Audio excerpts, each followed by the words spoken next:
nos acompaña para dar inicio a nuestras actividades con una muy interesante ponencia. La heroización de Artigas, el proceso de construcción que culminó con Artigas, héroe nacional. Buenas noches y bienvenido, profesor. Buenas noches, Luis, y buenas noches a la teleaudiencia. El tema no es ni simple ni sereno. Es decir, la construcción de cómo llegamos a, de alguna forma, a aclamar a Artigas como nuestro héroe nacional, no fue fácil. Ya en 1855, cuando en el gobierno de Gabriel Pereira determinan de que hay que repatriar los restos de Artigas, se repatrian y esos restos directamente no son ingresados al puerto de Montevideo, sino que van a deambular un poquito en la aduana y más o menos antes del mes ya los desalojan y los ponen en la isla de la Libertad, esa isla que está en la bahía de Montevideo. Allí van a pasar 13 meses prácticamente, luego van a volver a ingresar hacia el puerto, ahí otra vez van a estar deambulando, finalmente terminan esos restos en el Panteón de Gabriel Pereira, luego pasan al Panteón Nacional y fíjense que el mausoleo para Artigas recién en 1977. Es decir, en el siglo XIX la figura de Artigas todavía divide políticamente en el país. Si bien la figura de Artigas va a ser la que va a unificar, y nosotros podemos hablar de nación solo bajo la influencia del pensamiento de Artigas o sobre la influencia de la imagen de Artigas, recién ahí se va a conformar la nación, nosotros vemos que en un principio es controvertido. Veamos otro de los rasgos, es decir, el monumento que hoy está en la Plaza Libertad. La intención de crear el monumento a Artigas viene en el siglo XIX con Máximo Santos, ¿verdad? Ahí hasta se elige el lugar, que es el lugar donde actualmente está, y allí se coloca la piedra fundamental. Sin embargo, vamos a demorar hasta 1923 para concretarlo. Es decir, hay una ambivalencia pro y anti-artiguistas. Posiblemente, digamos, nosotros podríamos esbozar como que los orientales realmente están ligados a la figura de Artigas, pero hay sectores o facciones contrarias a esa figura porque lima las asperezas de las divisas, ¿verdad? Artigas se pone por encima de esas divisas. Y eso de alguna forma fue lo que demoró. Tomemos en cuenta que nosotros nacemos como república en 1830 y Artigas va a ser reconocido héroe nacional recién en 1911, cuando se va a festejar el centenario de la Batalla de las Piedras. Recién ahí se va a reconocer a Artigas como héroe nacional. Y para nuestra ciudad ese momento tiene una doble connotación, porque vamos a tener el centenario de la Batalla de las Piedras realizado acá en nuestros campos, pero va a ser el primer año en que se va a reconocer a Artigas como héroe nacional. Y eso son dos acontecimientos que suceden en mayo de 1911 aquí en Las Piedras. Pero vamos a ver cómo fue esa construcción. Podríamos llegar a pensarlo como que fue bastante rápido de cómo se llega a considerar héroe a Artigas como nuestro héroe nacional. Pasada la Batalla de las Piedras fue el empujón de alguna forma. Fue una batalla que sorprendió al mundo, sorprendió a América. La sorprendió a América. Artigas el intrépido, le llaman la poesía, en unas poesías en Buenos Aires, Artigas el intrépido, asombró a América con esa victoria. Y eso despertó, digamos, o reanimó, digamos, el fervor por la emancipación. Ahora, cuando Artigas sale del escenario político, cuando ya se retira hacia el Paraguay, ¿verdad? Se pudo haber, digamos, la idea de él, la memoria de él, pudo haberse agotado, pudo haberse ido esfumando. Sin embargo, se mantuvo y se acrecentó. ¿En qué ámbito se acrecentó? En los fogones criollos, americanos. Es decir, ahí en esos fogones en que se recordaba a Bolívar, en que se recordaba a San Martín, en esos fogones se recordaba también a Artigas, a Murillo en México. Se los recordaba a todos juntos. Y eso llevó un proceso que va desde 1811 prácticamente, con una poesía de Ancina, ¿verdad? Pero que en el 12, en el 20, en el 40... van a haber distintas poesías americanas, bolivianas, ecuatorianas, paraguayas, que van a estar continuamente pensando, ¿verdad? Y tratando de preservar la memoria artiguista. Y ese proceso, digamos, de esos fogones logra que ingrese al siglo XX, ¿sí? ¿Por qué? Porque hacia fines del siglo XIX, en 1868, se crea el Club Universitario, ¿verdad? Lo que luego va a ser el Ateneo, y allí, digamos, los intelectuales, que eran prácticamente eran todos estudiantes de 20 y pocos años, Carlos María Ramírez, Zorrilla San Martín, Eduardo Acevedo, toda esa pléyade, de alguna forma, se decidió a reivindicar la figura de Artigas. La figura de Artigas estaba opacada fundamentalmente por un espíritu unitario argentino de aquel Rivadavia, ¿verdad? Estaba totalmente opacado. Sin embargo, este grupo de estudiantes decide reivindicar y comienza a construir no sobre ya lo que era la memoria de los fogones, sino a darle un fuste más intelectual a lo que era la figura de Artigas. Así llega el punto cúlmine, que es la epopeya, la famosa epopeya de Artigas, escrita por Zorrilla de San Martín. Y nosotros decimos, ¿y cómo fue construida? Porque nosotros tenemos un héroe, digamos, nuestro Artigas, no es un héroe común, no es el héroe militar habitual, no es el vencedor, no es el Cid campeador, ¿verdad? Es decir, a Artigas no se le reconoce su heroicidad sobre las batallas ganadas. Artigas, lo que se empieza a construir su heroicidad es sobre su pensamiento y sus acciones. De ahí que la intelectualidad se sintió totalmente volcada a reivindicar esos valores, porque son valores que trascienden, digamos, la vulgaridad de su medio y de su época. Recordemos, nosotros estamos en una batalla, aspectos militares, donde no se toman prisioneros, porque los prisioneros demoran las marchas, implican distraer vigilancia, distraen recursos porque hay que alimentarlos, ¿no? Son guerras de exterminio. El que no lograba huir, directamente los pasaban a las armas. Si estaban moribundos, los pasaban a las armas. Y ahí aparece Artigas y dice clemencia para los vencidos, ¿no? Clemencia para los vencidos. Ahí empieza a separarse, comienza a separarse de lo que es un militar de la época. Entonces se comienza a construir sobre Artigas, porque ya empieza a llamar la atención. Empiezan a llamar esas que si bien la cláusula de clemencia para la vencida es poética, la orden real es perdonar la vida, ¿verdad? La orden real. Pero eso ya está en los documentos, está en los partes de guerra.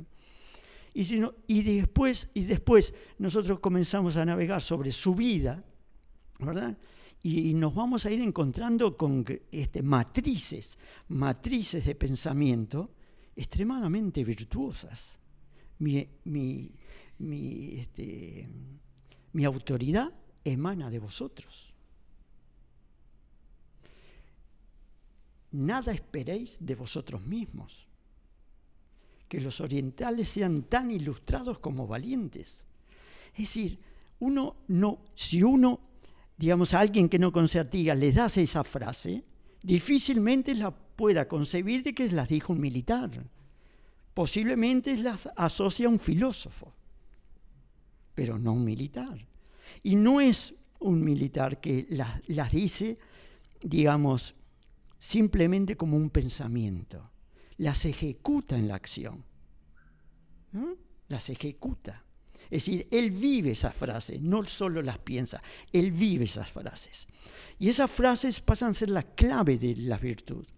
Y si a esas virtudes, a ese pensamiento, se le une la batalla de las piedras, las intrusiones del año 13, el arreglo de los campos, el éxodo, y aunque pueda parecer una derrota, el exilio, todo se conjuga como para dar el otro aspecto que completa la imagen del héroe, su pensamiento y su acción, totalmente coherentes, una con la otra, y donde ese pensamiento es vívido, es plasmado en acción.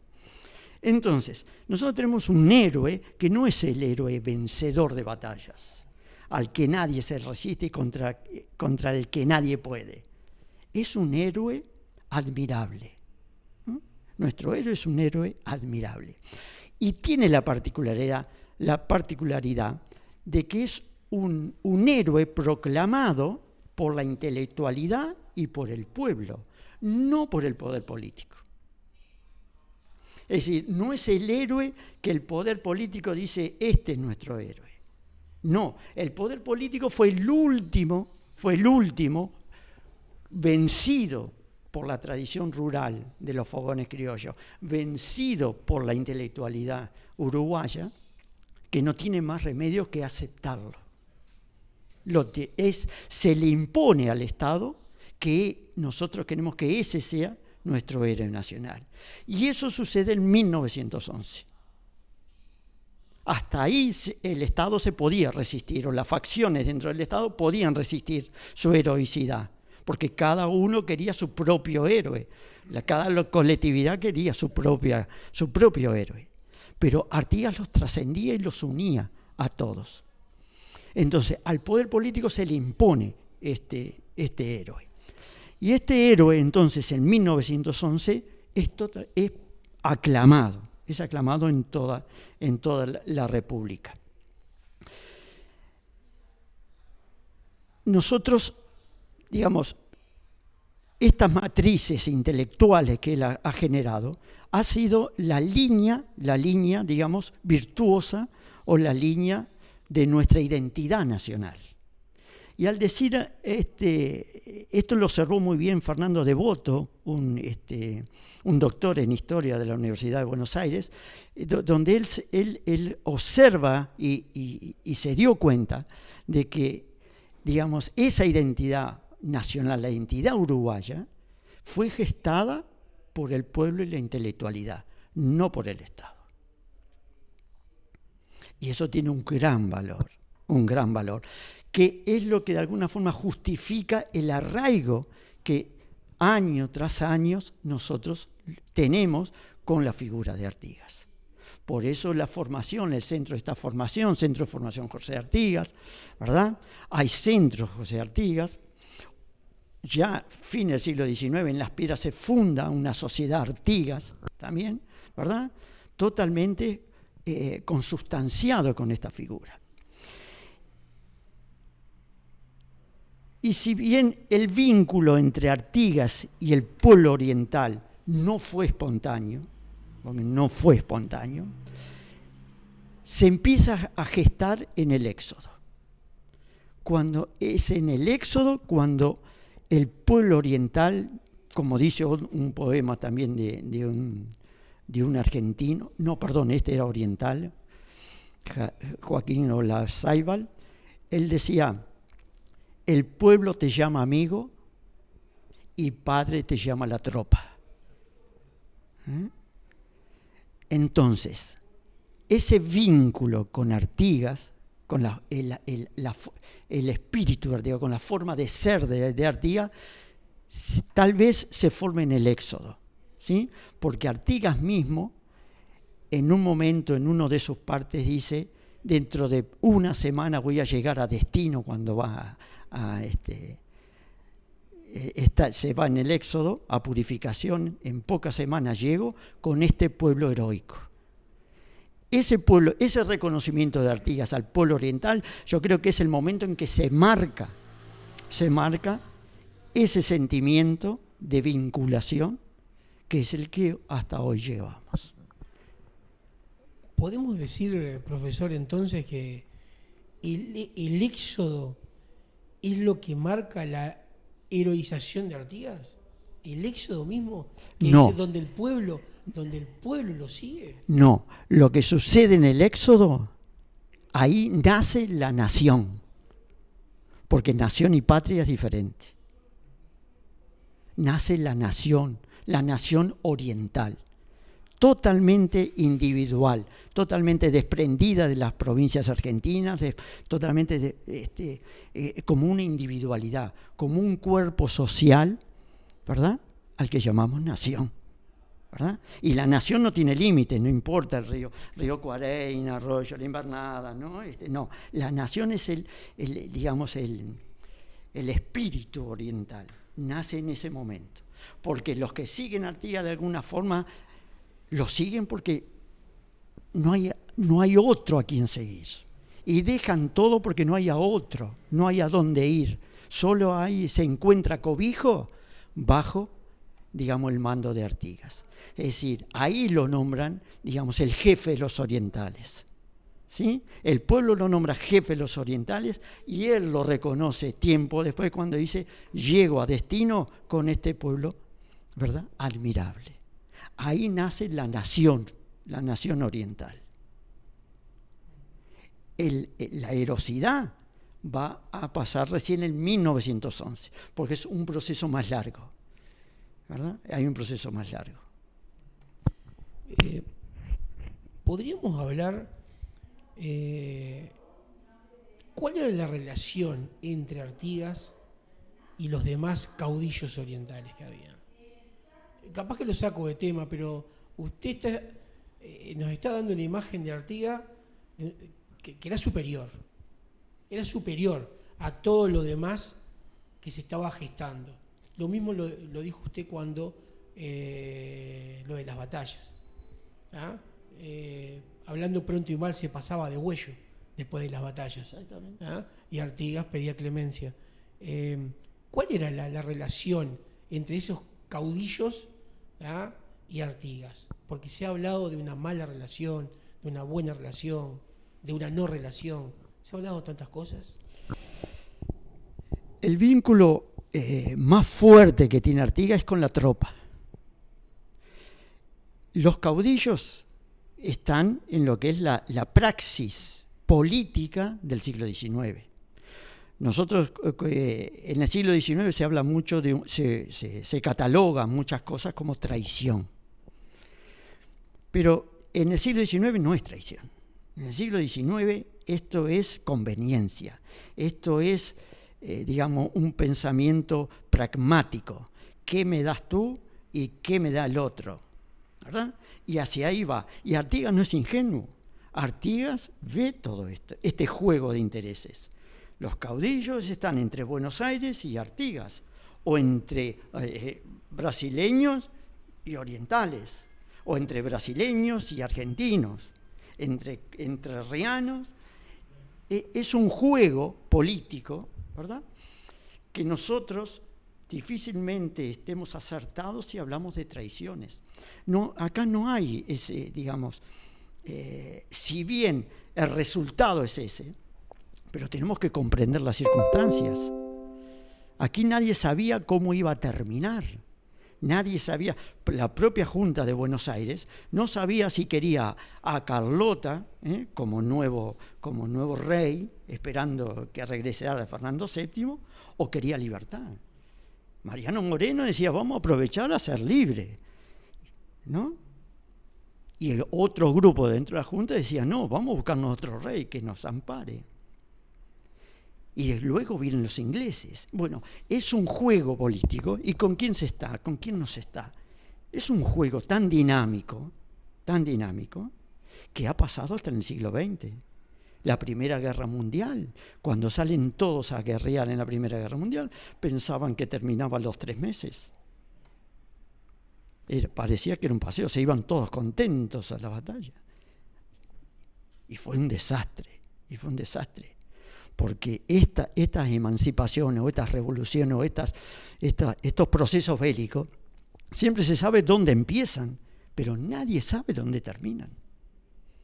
Por eso, felizmente, con el tiempo vamos aprendiendo que hay que evitar, ¿no? Por más pasión que haya, evitar ese primer estallido. Porque una vez que estalló la primera chispa, nadie puede controlar hacia dónde va a ir esto. Y en ese momento era exactamente lo mismo. Era un caldo de cultivo que nosotros terminamos siendo independientes cuando no nos habíamos propuesto esto de ser independientes, ¿verdad? Terminamos en una paradoja, desde los unitarios rechazando el federalismo en Argentina, ¿sí? Nosotros siguiendo a Artigas, que era el primer federalista en Río de la Plata, o reconocido en la Universidad de La Plata en Buenos Aires. Argentina termina siendo federal y nosotros terminamos siendo unitarios. Nadie sabe dónde iba a terminar esto. Pero volviendo a nuestro Artigas, no sería, digamos, decente decir que era superior a otros militares. Era diferente. Es como que es un militar con proyecto político, con proyecto sociopolítico.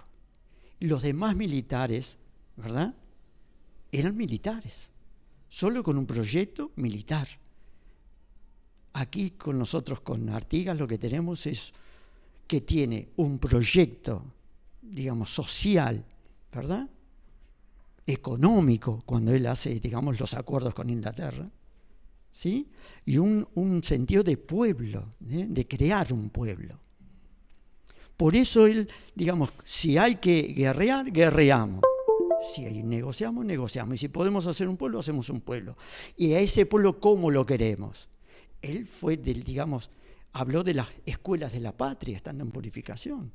Ya estaba pensando en la educación. ¿Qué militar estaba de esa época estaba pensando estas cosas? ¿Se puede hacer una transpolación y saber cómo hubiera actuado Artigas en el poder? No. A eso se le llama historia contrafáctica. Es imposible hacer eso. Porque no sabemos, porque nosotros lo podemos hacer lineal, pero no sabemos en esa marcha atrás todo lo que está dando vuelta alrededor de esas circunstancias. No podemos saberlo. Artigas es lo que es. Y lo que es ya es muchísimo. Y para nosotros como orientales, digamos, nos identificamos. A tal punto que yo todavía no entiendo si nosotros los uruguayos, los orientales, me gustan más los orientales que los uruguayos, digamos, Ana Ribeiro dice que nosotros somos orgullosamente humildes. Que el uruguayo exhibe su humildad, ¿no? Y es una paradoja, ¿verdad? Es decir, somos orgullosamente humildes. Pero esa humildad, digamos, yo todavía no entiendo si es, digamos, el hecho de que nosotros emulamos o integramos, digamos, ese espíritu estoico, sereno de Artigas, digamos,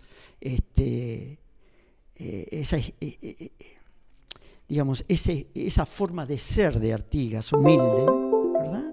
Que si hay que irse, se va, ¿verdad? Si hay que irse, se va. Y o si es Artigas que también bebe, digamos, dentro de lo que era la forma de ser del oriental. Yo no sé si esa Artigas se asimiló a la forma oriental, porque obviamente él había nacido acá, se asimiló completamente a esto, o nuestro pueblo también tomó ese rasgo estoico de Artigas, ¿verdad? De que si hay que sufrir, se sufre, y si hay que irse, se dice, y si hay que batallar, se batalla, ¿verdad? Entonces, eso sucede todo en el Éxodo. Todo ese proceso sucede en el Éxodo. Por ello, yo soy de la hipótesis, no quiere decir que tenga la razón, pero soy de la hipótesis que es allí, en el Éxodo, donde se forma la nación oriental, ¿no? Diferenciada de de lo que hay en la región. ¿Y cómo hacemos para poner en un lado Artigas héroe y para poner en el otro el Artigas hombre? Porque se han dicho muchas cosas. No es que lo tengamos que dividir ni separar. Digo, ¿cómo conviven el Artigas héroe y el Artigas hombre, que sabemos que han habido una cantidad de cosas que se han dicho? Bueno, lo que se han dicho, vuelvo a insistir, digamos, hay que entenderlo en su época, porque de repente hoy, digamos, nosotros podemos juzgar conductas de Artigas. Pero, ¿cómo construimos un héroe? ¿Cómo se construye un héroe, no? Nosotros tenemos la imagen de los héroes griegos, basados en lo que puede ser la Odisea, ¿no? O lo que puede ser la Ilíada. Y ahí solamente se toman los rasgos característicos, ¿no? Y se transforma en héroe. Para nosotros, hay un historiador que ha estudiado historia, un historiador de las religiones que ha estudiado la construcción de los héroes. Y él dice que, se llama Mircea Eliade, él dice que un hecho o un individuo sobresaliente en una época, ¿verdad? Una vez que desapareció el hecho o él, van a pasar 100 o 200 años en un proceso. Si una vez pasado 100 o 200 años después de su muerte o desaparecido el hecho, digamos, va a aparecer, a ese individuo lo van a convertir en héroe o esa batalla va a ser épica. Pero eso es un proceso de entre 100 y 200 años. No es inmediato. Y Artigas hizo ese proceso. Lo hizo rápido, de 1811 a 1911. Es decir, los orientales hicimos esa construcción, ¿verdad? Y tomamos la batalla de las piedras como una batalla épica. Y a él lo construimos en héroe. Ahora, el proceso de heroización deja fuera todo lo que no encaje con el modelo constructivo. Es decir, una razón muy simple, ¿cómo Artigas pudo hacer eso? Artigas no sabía que iba a ser héroe. Él no actuó, él no pensó que iba a ser héroe. Nosotros lo construimos en nuestro héroe, ¿verdad? Y todo lo que se puede hablar de él, si uno se pone en la mentalidad del siglo XIX, la va a entender. Porque no podía hacer otra cosa. Porque era así como se hacía. Nosotros tenemos al padre Larrañaga que él compraba esclavos, tenía sus propios esclavos. Pero, ¿cómo vamos a decir? ¿Cómo Larrañaga va a tener esclavos? Pero esa es la época. Hay un término alemán que se usa para esto que se llama el Zeitgeist. Y el Zeitgeist tiene que ver con el espíritu de la época. Uno no puede estar fuera del espíritu de la época. Y para nosotros analizar un individuo, lo tenemos que analizar en el Zeitgeist que él está. Entonces tenemos que entender cómo funciona el siglo XIX. Social, político, militar, para poder comprender. Y no hacer no hacer un razonamiento erróneo, ¿no? De por qué pudo, cómo llegó a hacer eso. Bueno, eso era habitual en su época. Raúl Cheda, muchas gracias. Por favor, al contrario. contrario. Ha sido, yo me parece que el que lo esté viendo fue muy ilustrativo. Para el que lo va a ver, porque esto va a quedar en las redes, va a quedar en YouTube, va a quedar en las redes, seguramente va a tener muchas enseñanzas, como lo ha sido para mí hoy. El agradecimiento por ser el primero en lanzar la primera de las, llamémosle, eventos del Centro de Formación José Artigas. Tenía que ser en Las Piedras, claro. Tenía que ser un pedrense, o sea que muy agradecido, tanto desde todos los que conformamos el Centro de Formación José Artigas, por haber sido el que ha dado puntapié a este evento. Muy amable de vuestra parte, muchas gracias por la invitación. Y si bien, digamos, nosotros tenemos felizmente un héroe virtuoso, ¿verdad? Esas virtudes, digamos, siguen vigentes. Muchas gracias por habernos acompañado. Esta entrevista es la primera de muchas. Por eso tenía que ser con alguien que conociera, como el profesor conoce a Artigas. Así que bueno, muchas gracias por acompañarnos y vamos a tener muy pronto nuevas noticias, nuevos eventos, nuevas conferencias. Así que muchas gracias por acompañarnos.